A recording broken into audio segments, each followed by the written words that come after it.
Би хэдтийн хаваагэгддэг хайнаан арал дээр байрлах Сани хотод ирсэн байна. Энэхүү чөлөөт аяллаараа би амралтын газар ямар байдгийг олж мэдэх болно. Бид гайхалтай далайн эрэгт зочилж, хятад хоол идэж үзэн, найрсаг нутгийн иргэдтэй уулзна. Тайланд, Филиппин зэрэг орнуудад жуулчдын хувьд нэг өдрийн зардал маш их гардагч хэдтийн энэ арлыг огт олж харддаггүй. Хэдтад халуун орны арал дээр амралт ямар байдгийг хамтдаа мэдэрцгээе. Амархаар ирэхэд маш тохиромжтой арал, нүд баясган үзэсгэлэнтэй далайн эрэг дээр очихыг хүсэж байна уу? Та бүхэн энд ирээд мөнгөө ямар үнцэнтэй зүйлс зарцуулж байгаагаа ойлгоно. Эхлээд далайн эрэг дээр очиж үзцгээе. Энд нэг хөгшин эгч саксофон дажгүй тоглодог юм байна. Эндхийн уур амьсгал таалагдж байна. Яг одоо энэ ч Баасан гарагийн үдээс хойш их хөл хөдөлгөөнтэй үеэр явж байна. Их завгүй л харагдаж байна. Санягийн элсэн дээр явхад бол гайхалтай. Бүр тэндээс эхлээд тэр жигтэй элс бас тэгээд далайн харагдаж байна. Үнэхээр сайхан байна. Бас анхны сэтгэл бол энгийн тайван санагдсан. Нард бие шараад хэвтэх боломжтой.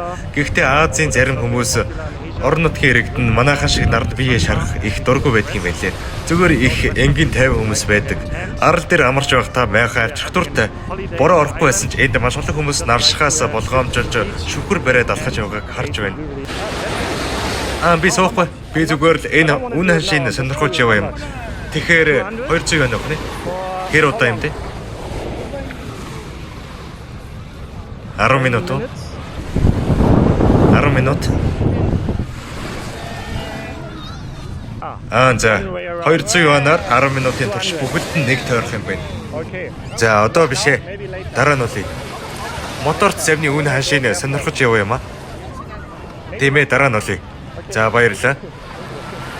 200 юанаар 10-аас 15 минутын турш нэг тойроод бүр тэндээс нь тэр хүртэл явах нь ойролцоогоор $25 болох юм байна.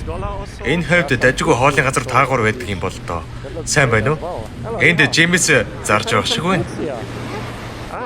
Хам борогцоо. Үн хэдэн? Үн 8. Манго үн 8 юан юм байна. Энэс ави. GUP-ээр төлнө. Ихэнхдээ Alipay дандаа төлбөр төлдөг болохоор эндхийг би G гэж нэрлэнэ. За, маш их баярлалаа. Хөөх, энэ юу вэ? Бас жижиг хам борогцоо шиг юм байна. Би энэ жимсийг өмнө огт харж байгаагүй юм байна. Гэхдээ юу гэдгийг мэдэхгүй юм. Энэ яг ямар жимс юм болов? Хөөх, хасаж иддэг байх нэ. За ойлголоо. Энэс авъя. Ахад уншуулнаа. Авлаа. За, маш их баярлалаа. Их амттай харагдаж байна. Далайн эрэг дээр жимс хулдаж авах сайхан байна шүү. Би амьдралдаа анх удаага далайн эрэг дээр ухаалаг үзсаар төлбөр төлсөн гэж бодож байна. Хурдтай өвчөж байна. Би гэхдээ далайн эрэг дээр ийм их камер байхыг анх удаа харж байна. Хэдтийн бүх наран шарлагын газруудад хаасаагүй камерууд байдаг байх. Сэтгэл бичээд байгаа хүмүүстэй санал нийлэхгүй байгаа ч миний хувьд аюулгүй санагдаж байна. Ялангуяа эндхийн далайн эрэг дээр би камер утас төрөвчөө камержуулсан газар найдаад орхиж явхдаа таатай байна. Ус руу ормоор л байна л да. Гэхдээ бүгдийг хаана орхих вэ гэж санаагаа чилээх шаардлагагүй юм байна. Бид бүхэн үргэлж санаа зовдөг. Жишээ нь бусад улс орнуудад аялах үедээ миний утас төрөвчийг хэн нэгэн хулгайлчих үедээ гэж. Гэхдээ энд санаа зовох юм юу ч алга гэдэгт 99.9% итгэлтэй байна. Учир нь бид далайн эрэг дээр хаасаагүй камертай тул би энд маш аюулгүй мэт санагдаж байна. Ганцаараа аялдаг над шиг хүнд бол хэн нэгэнд бүх юм даатгаад байх ямар шаардлагагүй. Би их гайхаж байна л да. Зарим хүмүүс энэ арлыг байдаг үгүйг огт мэддэггүй юм байна лээ. Жишээ нь барууныхан амралтаараа Аз руу далайн эрэг дээр нь очихыг их хүсдэг. Гэхдээ хаана гэдгийг мэддэггүй юм байлээ. Хэдийний танилцуулсан газрууд гэвэл Тайланд, Филиппин, Бали, Вьетнам явах хальта. Гэхдээ хэнэнч хэдтийн хайнаан арал руу барууныхнаас бараг хэнэнч ирдэггүй. Миний энд ирсэн анхны сэтгэл бол яагаад ийш очиж болохгүй гэж маш үдсгэлэнтэй. Гэхдээ мэдээжийн хэрэг энэ арал дээр би олон гайхалтай зүйлс байдаг гэдгийг та нарт харуулад Тайланд, Филиппин шиг арлуудтай харьцуулах хэмжээний байх юм бол миний эцсийн дүгнэлт гарна. Үдсгэлэнтэй газар энэ сайхан наргил модуудын самруудыг хараач ээ. Сайхан юм гэж. Цааш алхахаас өмнө би энийг харуулахыг хүссэн. Далайн эргийн ард барилах гол зам гэж хэрхэн нэрлэхийг харуулахын тулд би энд ямар ч эмх замбраагүй байдлыг олж харахгүй байна. Маш цэвэр, маш сайн зохион байгуулалттай. Зөвхөн хүн цахилгаан эсгүүдээр унаж байна. Чимээ шуган ч гэсэн үнэхээр бага. Хүмүүс ч хөгжим тоглож бүжиглж явахаар үнэхээр сэтгэл баясгаж байна шүү. Энд байгаа эерэг найрсаг уур амьсгалтай надад үнэхээр таалагдж байна. Гэхдээ ингээд алхаад байхад тулдагч нар цөөхөн юм аа. Хэрв энэ газар Таиланд эсвэл Филиппинд их далайн хэрэг байсан бол энд олон хүмүүс юм зараа зогсож байх байсан. Гудамжны хоол, удандаа, хамттан гэх мэт. Харин энд тийм юм юу харагдсангүй. Түрүүн нэг эмэгтэй жимс зарж байсан. Би жаахан өсөж эхэлж байгаа болохоор хоол олдох эсхийг харъя. Энд нэг сонирхолтой зүйл анзаарагдлаа л да. Олон хүн хөгжим тоглож байна.